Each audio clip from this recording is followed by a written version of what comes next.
What if some of the most dangerous prisoners in American history never actually left the island they were locked on? Alcatraz Island.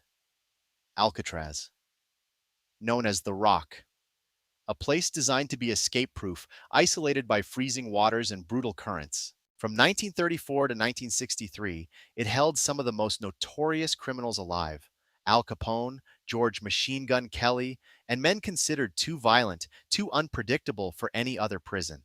But here's what makes Alcatraz different. Even before it became a federal prison, it already had a dark history. The island was used as a military prison in the 1800s, where soldiers were locked away, punished, and sometimes died under harsh conditions. Long before the famous inmates arrived, suffering had already soaked into the walls. And when the federal prison opened, things didn't get better.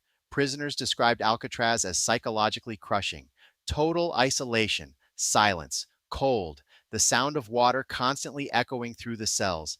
Guards enforced strict rules, and inmates who broke them were sent to the hole, a pitch black isolation cell where men were left alone in complete darkness for days. Some inmates claimed they weren't alone in there. Stories started quietly: whispers from prisoners who said they heard voices in empty cells, footsteps at night when no guards were on duty, men waking up to find someone standing at the foot of their bed, only for the figure to vanish. One of the most famous incidents happened in cell 14D, deep inside the isolation block.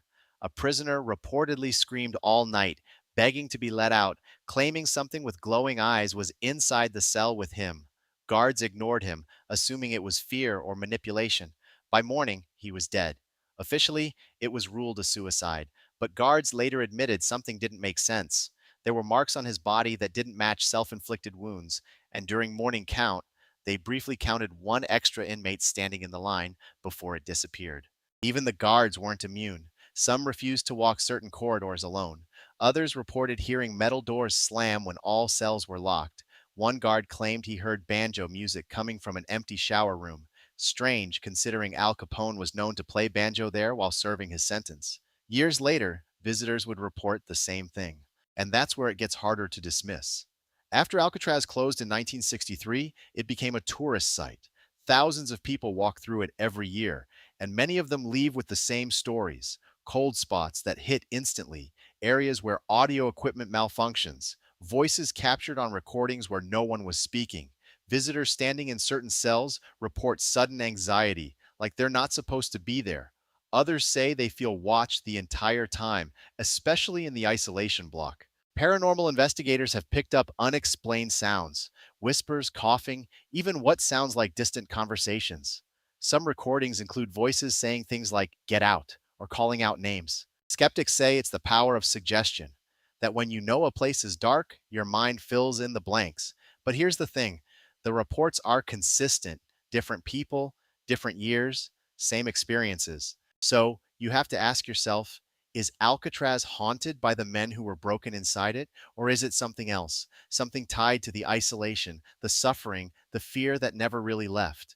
Because when a place is designed to strip people down mentally and emotionally, maybe it doesn't just hold prisoners, maybe it holds what's left of them.